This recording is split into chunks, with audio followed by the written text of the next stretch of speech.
నమస్తే, నేను మీ మధు. తెలంగాణ రాజకీయ పరంగా చూసుకుంటే ఈ మధ్య కాలంలో ఎక్కువగా నారా చంద్రబాబు నాయుడు పేరు, ఎన్టీఆర్ పేరుని ఎక్కువగా లాగుతున్నారు. అసలు ఏం జరుగుతుంది తెలంగాణ రాజకీయాల్లో? అంతేకాదు, ఇక రేవంత్ రెడ్డి రాజకీయ పరంగా చూసుకున్నా, లేకపోతే కవిత రాజకీయ పరంగా చూసుకున్నా తీరులో మార్పులు కూడా కనిపిస్తున్నాయి. అసలు ఏం జరుగుతుంది? ఇదంతా కూడా ఫామ్ హౌస్ లోనే జరుగుతుందా అనే ఎన్నో అనుమానాలు అయితే వ్యక్తమవుతున్నాయి. అసలు ఏం జరుగుతుందనే విషయం గురించి రోజు మనం తెలుసుకుందాం. ప్రస్తుతం మనతో పాటు ఉన్నారు సీనియర్ జర్నలిస్ట్ సిఎస్ రావు గారు. వారిని అడిగి మరిన్ని విషయాలను తెలుసుకుందాం. నమస్కారం సార్. సార్, చూస్తుంటే ఈ మధ్య కాలంలో ఎక్కువగా ఏ సభలు పెట్టినా, ఏవి పెట్టినా సరే ఎక్కువగా నారా చంద్రబాబు నాయుడు గారి పేరు కానీ, ఎన్టీఆర్ పేరు కానీ ఎక్కువగానే లాగుతున్నారు, సీనియర్ ఎన్టీఆర్ పేరు. అసలు ఏం జరుగుతుంది సార్ తెలంగాణ పాలిటిక్స్ లో? తెలంగాణలో విచిత్రమైనటువంటి రాజకీయ పరిస్థితులు కనిపిస్తూ ఉన్నాయి. గతంలో ఎప్పుడు ఇలాంటి రాజకీయపరమైన శూన్యత అనేది రాష్ట్రం విడిపోయిన తర్వాత కనిపించలా. కానీ ఇప్పుడు రాజకీయపరమైన శూన్యత అనేది కనిపిస్తుంది చాలా క్లియర్గా అనేది ఎవరైనా చెప్తారు, రాజకీయాల గురించి క్లోజ్గా అబ్జర్వ్ చేసినటువంటి వాళ్ళు. ఎందుకు రాజకీయ శూన్యత ఉంటుంది? బీఆర్ఎస్ పార్టీ బలంగా ఉంది కదా, కాంగ్రెస్ పార్టీ అధికారంలో ఉంది కదా, బీజేపీ బలంగా ఉంది కదా అనుకోవచ్చు. కానీ బీఆర్ఎస్ పార్టీకి ఉన్నటువంటి ఓట్ బ్యాంక్ అంతా ఆల్మోస్ట్ 12% నుంచి 13% అంతుంది.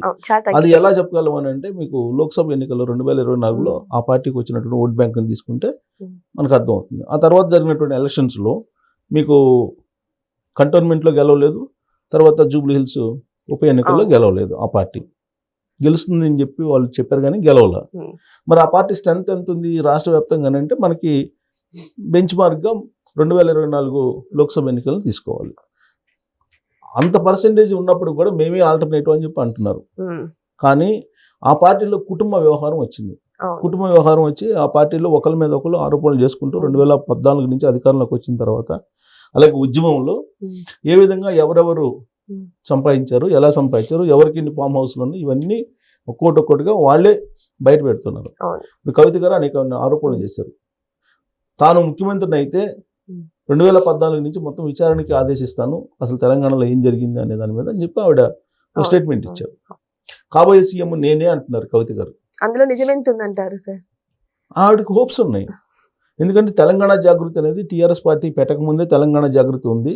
ఫస్ట్ తెలంగాణ జాగృతి, ఆ తర్వాత టీఆర్ఎస్ పార్టీ అని చెప్పి ఈ మధ్యకాలంలో ఆవిడ వ్యాఖ్యానించారు. రాజకీయ పార్టీగా రాబోయే ఎన్నికల్లో ఖచ్చితంగా రాజకీయ పార్టీగా రిజిస్ట్రేషన్ అవుతుంది, రాజకీయ పార్టీగా మేము వస్తాము, నేనే గెలుస్తాను, నేనే సీఎం అవుతానని చెప్పి చెప్తున్నారు. అలా చెప్తున్నారనంటే ఆవిడకు హోప్స్ లేవని చెప్పి మనం ఎందుకు అనుకోవాలి? పైగా ప్రశాంత్ కిషోర్ రాజకీయ సలహాలను తీసుకుంటున్నారు. రాజకీయ వ్యూహకర్తగా ప్రశాంత్ కిషోర్ని ఆవిడ అప్రోచ్ అయ్యారని చెప్పేసి తాజాగా వస్తున్నటువంటి న్యూస్. అంటే సీరియస్గా ఆవిడ ఎఫర్ట్ ఉన్నట్టే కదా. మరి కవిత గారు ఆల్రెడీ తెలంగాణ వ్యాప్తంగా ఆవిడ జనజాగరణ అనేటువంటి కార్యక్రమం పెట్టి ఆవిడ తిరుగుతున్నారు. అసలు కేటీఆర్ గారు పనికిరారని చెప్పి ఇండైరెక్ట్గా చెప్తున్నారు. కేటీఆర్ గారు బీఆర్ఎస్ పార్టీని నడపలేడు, ఆయన ట్వీట్లు ఎక్స్ ఖాతాలో ట్వీట్లు చేయడం వరకే తప్ప ట్వీట్లు చేసేటువంటి వాళ్ళు ప్రజల్లో పనికిరారు అని చెప్పి ఇండైరెక్ట్గా ఆమె అన్న గురించి చెప్తున్నారు. కేసీఆర్ గారు ఫామ్ హౌస్ నుంచి బయటకు వచ్చే పరిస్థితి లేదు అనేది ఆ మధ్యకాలంలో ప్లేనరీ సందర్భంగానే హెలికాప్టర్ వేసుకొని వచ్చి ఈ స్ట్రక్చర్లో వచ్చారు ఆయన. సో అలాంటప్పుడు కేసీఆర్ గారు లేనటువంటి బీఆర్ఎస్ పార్టీ, లేదంటే కేసీఆర్ గారు ప్రచారం చేయనటువంటి బీఆర్ఎస్ పార్టీ అధికారంలోకి వస్తుందని చెప్పి మనం అనుకోలేం కదా. పైగా ఆ పార్టీ వెంటిలేటర్ మీద ఉంది, కేసీఆర్ గారు కూడా వెంటిలేటర్ మీద ఉన్నారని చెప్పి తరచూ రేవంత్ రెడ్డి గారు ఆరోపణలు చేస్తున్నారు. అలాంటప్పుడు బీఆర్ఎస్ పార్టీ ఆ 14-15% ఓట్ బ్యాంక్ అయినా నిలబడుతుందా అనేటువంటి ఒక చర్చ జరుగుతుంది. అందుకే రాజకీయ శూన్యత తెలంగాణలో కనిపిస్తుంది. సో అలా అని చెప్పి బీజేపీ ఉంది, బీజేపీ 8 మంది ఎంపీలను గెలుచుకుంది. మరి 8 మంది ఎంపీలకి సరిపడు రీసెంట్గా జరిగినటువంటి సర్పంచ్ ఎన్నికల్లో గెలుచుకుందంటే లేదు. పోనీ ఆ పార్టీ స్ట్రెంథనింగ్ ఉందా, ఆ పార్టీ కార్యక్రమాలు చూస్తుంటే కనుక అసలు ఆ పార్టీ ఉందా లేదా అన్నట్టుగా ఉంది. ఉన్నటువంటి పార్టీ ఇది కాంగ్రెస్ పార్టీ. కాంగ్రెస్ పార్టీ అధికారంలో ఉంది. కాంగ్రెస్ పార్టీ అధికారంలో ఉన్నప్పటికీ కూడా ఆ పార్టీ ఎన్ని రోజులు అధికారంలో ఉంటుందో తెలియదు అని చెప్పి బీఆర్ఎస్ పార్టీ వాళ్ళు ఆరోపణలు చేస్తున్నారు. ఇతింది కాంగ్రెస్ పార్టీ మంత్రులకి సీఎంకి పట్టడం లేదని చెప్పేసి తరచూ బీఆర్ఎస్ పార్టీ వాళ్ళు చేస్తున్నటువంటి ఆరోపణ. దానికి తగిన విధంగా రీసెంట్గా మనం చూసాం, ఆ బొగ్గు గనులకు సంబంధించిన టెండర్లో ఏం చేశారు అనేది.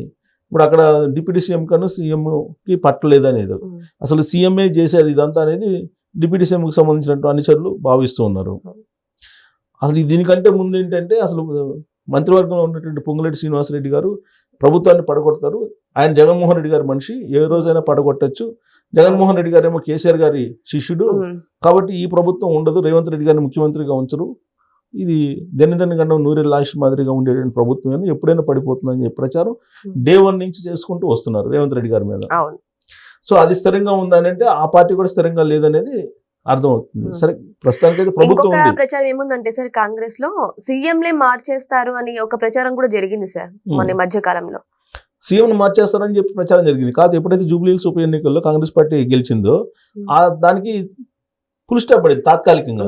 మళ్ళీ ఇప్పుడు బొగ్గుగన్లు ఇవన్నీ వచ్చినాయి. సరే, అది సమస్య పోతుంది అని చెప్పి అనుకుంటున్నటువంటి సమయంలో రేవంత్ రెడ్డి గారు ఖమ్మం వెళ్ళారు. నేను ఖమ్మం వెళ్ళి ఆయనేమో ఎన్టీఆర్ అభిమానులు ఉన్నారు, ఇక్కడ చంద్రబాబు నాయుడు గారు అనుచరులు ఉన్నారు, తెలుగుదేశం పార్టీని తెలుగుదేశం పార్టీని ఎవరైతే ఇక్కడ లేకుండా చేశారో ఆ పార్టీకి సంబంధించినటువంటి దిమ్మెలు, ఆ పార్టీకి సంబంధించినటువంటి ఈ జెండాలు కూలిపోతాయి అని చెప్పేసి కోల్దోస్తారు తెలుగుదేశం పార్టీని అభిమానించేటువంటి వాళ్ళు అని చెప్పి ఆయన కామెంట్ చేశారు ఖమ్మంలో. దాని మీద ఇప్పుడు బీఆర్ఎస్ పార్టీ వాళ్ళు వచ్చారు. జగదీష్ రెడ్డి గారు మాజీ మంత్రి, అలాగే ఇతర బీఆర్ఎస్ పార్టీ వాళ్ళు వచ్చారు. బయటకు వచ్చేసి వాళ్ళు ఏమంటున్నారు, అసలు నువ్వు కాంగ్రెస్ పార్టీయా తెలుగుదేశం పార్టీ చెప్పు, నువ్వు ముఖ్యమంత్రి పదవికి రాజీనామా చేసి తెలుగుదేశం పార్టీ నుంచి పోటీ చేసి గెలువు చూద్దాం అని చెప్పి సవాల్ చేస్తున్నారు వాళ్ళు. అసలు ఈ వ్యాఖ్యలు ఎందుకు చేశారు అనే దాని మీద విశ్లేషణ వస్తుంది. ఇప్పుడు ఆయన మళ్ళీ తెలుగుదేశం పార్టీకి వెళ్ళడానికి ఎంత గ్రౌండ్ ప్రిపేర్ చేసుకుంటున్నారా రేవంత్ రెడ్డి గారు? కాంగ్రెస్ పార్టీ ఇక్కడ ఉండదు అనేటువంటి విషయం తెలిసి కాంగ్రెస్ పార్టీని డ్యామేజ్ చేస్తూ కాంగ్రెస్ పార్టీని వదులుకొని తెలుగుదేశం పార్టీలోకి చేరతారు అనేది బీఆర్ఎస్ పార్టీ వాళ్ళు చేస్తున్నట్టు ప్రాపగాండా. యాక్చువల్గా అది నిజమా అనుకుంటే నిజం కాదు. ఎందుకంటే ఒక నేషనల్ పార్టీ, ఆ నేషనల్ పార్టీలో ఆయన సీఎంగా ఉన్నారు. ఇవాళ ఆ నేషనల్ పార్టీలో ఉండబట్టే ఆయన హార్వర్డ్ యూనివర్సిటీకి వెళ్ళినా అక్కడికి ఇది 21వ శతాబ్దపు పాలిటిక్స్ ఎలా ఉండాలనే దాని మీద భారతదేశంలో ఆయన ఒక్క సీఎంకే లభించింది ఇన్విటేషన్. అక్కడికి వెళ్ళారన్నా, లేదంటే రీసెంట్గా జరిగినట్టు ఎలక్షన్స్, బీహార్ ఎలక్షన్లు ప్రచారానికి వెళ్ళారన్నా, లేదా హర్యానా వెళ్ళారన్నా, లేదంటే మహారాష్ట్ర వెళ్ళారన్నా, ఆయన కాంగ్రెస్ పార్టీ ముఖ్యమంత్రిగా ఉండబట్టే. అదే ఒక ప్రాంతీయ పార్టీ కనుక ముఖ్యమంత్రిగా ఉంటే ఆ రాష్ట్రానికి పరిమితం అవుతారు, మిగతా రాష్ట్రాల్లోకి ఎంటర్ అయినా కానీ పట్టించుకునే వాళ్ళు ఉండరు. సో అలాంటప్పుడు రేవంత్ రెడ్డి గారు అమాయకుడా? కాదు కదా. రేవంత్ రెడ్డి గారు అన్ని రకాల రాజకీయాలు డక్కాముక్కీలు తిని కింద స్థాయి నుంచి పైకి వచ్చానని చెప్పి ఆయన చెప్తున్నాడు. సో అలాంటప్పుడు ఆయన ఎందుకు ఒక ప్రాంతీయ పార్టీకి తెలుగుదేశం పార్టీకి ఎందుకు వస్తారు? అసలు ఇంకోటి ఏంటి, ఇదే బీఆర్ఎస్ పార్టీ వాళ్ళు అనేది కవితని నడిపిస్తుంది రేవంత్ రెడ్డి గారే అని చెప్పి ఇంకొక వాళ్ళే చెప్తారు అది. మరి సో కవిత ఎప్పుడైనా కాంగ్రెస్ పార్టీకి వెళ్తుంది అని చెప్పి వాళ్ళే చెప్తారు. మరి వెళ్ళే ఛాన్సెస్ ఉన్నాయంట సార్, ఎందుకంటే ఆమె పర్టికులర్ గా చెప్తున్నారు నెక్స్ట్ సీఎం నేనే అన్నట్టు చెప్తున్నారు కదా. మరి ఇక్కడ చూస్తే కాంగ్రెస్ పార్టీకి సీఎం అయినటువంటి రేవంత్ రెడ్డి కూడా టీడీపీ గురించి చాలా పాజిటివ్ గా మాట్లాడుతున్నారు. అసలు వచ్చే ఎలక్షన్స్ కి ఏ పార్టీ కలిసి చేసే అవకాశాలు ఉన్నాయి సార్? సో ఇక్కడ కూటమిలు వచ్చే అవకాశం ఉంది. ఇప్పుడు యాజ్ ఆఫ్ నౌ సిచ్యువేషన్ కనుక చూస్తుంటే ఏ ఒక్క పార్టీ సింగిల్ గా వెళ్ళే ఛాన్సెస్ కనిపించడం. ఇన్ కేసు వెళ్ళినప్పటికీ హంగ్ అసెంబ్లీ మాత్రం తథ్యమని చెప్పి యాజ్ ఆఫ్ నౌ పరిస్థితిని బట్టి చూస్తుంటే అర్థమవుతుంది.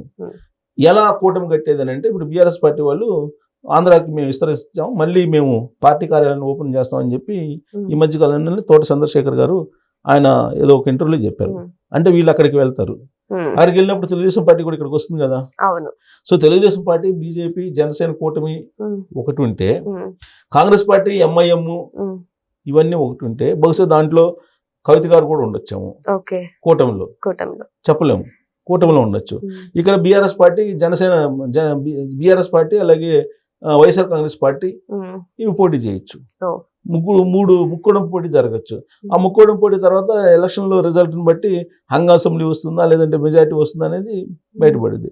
యాజ్ ఆఫ్ నౌ అయితే రాజకీయపరమైన శూన్యత అయితే కనిపిస్తుంది. ఈ శూన్యత నుంచి ఇప్పుడు అసలు ఇంకొక వర్షన్ ఏంటంటే, రేవంత్ రెడ్డి గారు ఉంటే తాను, లేదంటే కవిత సీఎం అనేది ఒకటి వినిపిస్తుంది. దానికి తగిన విధంగా ఇప్పుడు ఆయనే డయాస్ ప్రిపేర్ చేస్తున్నారని చెప్పి బీఆర్ఎస్ పార్టీ చెప్తుంది. అసలు కవిత గారు తెలుగుదేశం పార్టీకి వెళ్ళరు, తెలుగుదేశం పార్టీతో టైఅప్ గారని చెప్పి ఎందుకు అనుకోవాలి? ఎందుకు అనుకోకూడదు? నిజానికి రాజకీయ శత్రువులు మిత్రులు ఉండరంటారు కదా సార్. ఎవరు ఉండరు. ఈవెన్ తెలుగుదేశం పార్టీ నుంచి వచ్చిన వాళ్ళే కదా వాళ్ళు. వాళ్ళ ఫ్యామిలీ మొత్తం తెలుగుదేశం పార్టీకి సంబంధించినటువంటి డిఎన్ఏ. కానీ చాలా సందర్భాల్లో తండ్రి కూతురు అందరూ కలిసి బాబు గారిని తిట్టినోలే కదా సార్. బాబు గారిని వాళ్ళే పొగిడారు, వాళ్ళే తిట్టారు, వాళ్ళే చంద్రబాబు నాయుడు గారు అంత అద్భుతమైనటువంటి విజనరీ లేదని చెప్పి వాళ్ళే ప్రశంసించారు. 2009 ఎన్నికల్లో ఎక్కడో కాదు, 2009 ఎన్నికల్లో ఉద్యమం ఉవ్వెత్తున ఎగిసిపడుతున్నటువంటి సమయం అది. తెలంగాణ ఉద్యమం. మహాకూటమి తరఫు నుంచి తెలుగుదేశం పార్టీతో కలిసి పోటీ చేశారు కదా టీఆర్ఎస్ పార్టీ. అవును. ఆ ఎన్నికల ప్రచారంలో ఆ వేదికల మీద చంద్రబాబు నాయుడు గారిని ప్రశంసించారు కదా వీళ్ళందరూ. అవును. సరే ఎప్పుడో పాత రోజుల్లో సరే తెలుగుదేశం పార్టీలో ఆయన ఉన్నారు 78లో. అక్కడి నుంచి ఇప్పుడు వీళ్ళు కవిత అలాగే కేటీఆర్ గారు పుట్టినప్పుడు వాళ్ళు తెలుగుదేశం పార్టీలో ఉన్నప్పుడే కదా. తెలుగుదేశం పార్టీలో వాళ్ళు ఫస్ట్ నుంచి నాకు తెలిసినంత వరకు వాళ్ళ ఇంట్లో తెలుగుదేశం పార్టీ జెండాలే చూసుంటారు, ఇంకో జెండా చూసుంటారు. సో కాబట్టి హార్డ్ కోర్ తెలుగుదేశం పార్టీ వాళ్ళు, డిఎన్ఏ తెలుగుదేశం పార్టీ డిఎన్ఏ. కాబట్టి కవిత గారు రేపు తెలుగుదేశం పార్టీతో పొత్తు పెట్టుకోవడం లేదంటే తెలుగుదేశం పార్టీతో కలిసి పనిచేయరని ఎందుకు అనుకోవాలి? అటువైపు రేవంత్ రెడ్డి గారు ఉంటే కాంగ్రెస్ పార్టీ వైపు నుంచి, ఇటువైపు కవిత గారు తెలుగుదేశం పార్టీ ఒకవేళ అవసరం అయితే, ఒకవేళ ఈక్వేషన్స్ మారితే నేను చెప్తుంది, కవిత గారు ఒకవేళ తెలుగుదేశం పార్టీతో కలిసి పనిచేయచ్చు కదా. సో కాబట్టి యాజ్ ఆఫ్ నౌ అయితే సింగిల్ గా పోయేటువంటి సత్తా బీఆర్ఎస్ పార్టీకి కనిపించట్లేదు. కూటమితోటి కలిసి వెళ్ళే అవకాశం, ఏదో ఒక కూటమి తోటి వెళ్ళి కలిసే అవకాశం ఉంది. ఈ విషయం కేటీఆర్ గారు చెప్పారు, నేను చెప్పడం కాదు. సింగిల్ గా ప్రాంతీయ పార్టీలు పోటీ చేస్తే కనుక ఉనికిని కోల్పోయే ప్రమాదం ఉందని ఆయనే చెప్పారు ఒకనొక మూమెంట్ లో. కాబట్టి సింగిల్ గా వెళ్ళటానికి అంత ధైర్యం చేయదు. ఎందుకంటే లోక్సభ ఎన్నికల్లో సింగిల్ గా వెళ్ళటానికి ఆలోచించి బీజేపీ తోటి టైఅప్ అవ్వాలనుకుంటే వాళ్ళు కుదరదని చెప్తే కాముకున్నారు. సో కాబట్టి ఏదో ఒక కూటమి కడతారు. ఆ కూటమి ఏ రూపంలో వస్తుంది ఏంటి అనేది మనకు కొన్ని రోజులు పోతే కానీ స్పష్టత రాదు. ప్రస్తుతానికైతే రాజకీయ శూన్యత కనిపిస్తుంది. ఈ శూన్యతలో యాక్టివ్గా కనిపిస్తున్నటువంటి వాళ్ళు ఎవరంటే ఒకళ్ళు కవిత గారు, రెండు రేవంత్ రెడ్డి గారు. వీళ్ళిద్దరే యాక్టివ్గా కనిపిస్తున్నారు. Active role Telangana politics. So ఇక్కడ చూసుకుంటే తెలంగాణలో రోజు రోజుకి రాజకీయాలు అయితే రసోత్తరంగా మారుతున్నాయి. ఏ పార్టీ ఏ కూటమికి ఏర్పడుతుంది అనేది కూడా చాలా సస్పెన్సివ్ గానే ఉంది. మరి వెయిట్ చేసి చూద్దాం చివరికి ఏది తేలనుందా అని. Thank you so much. Thank you.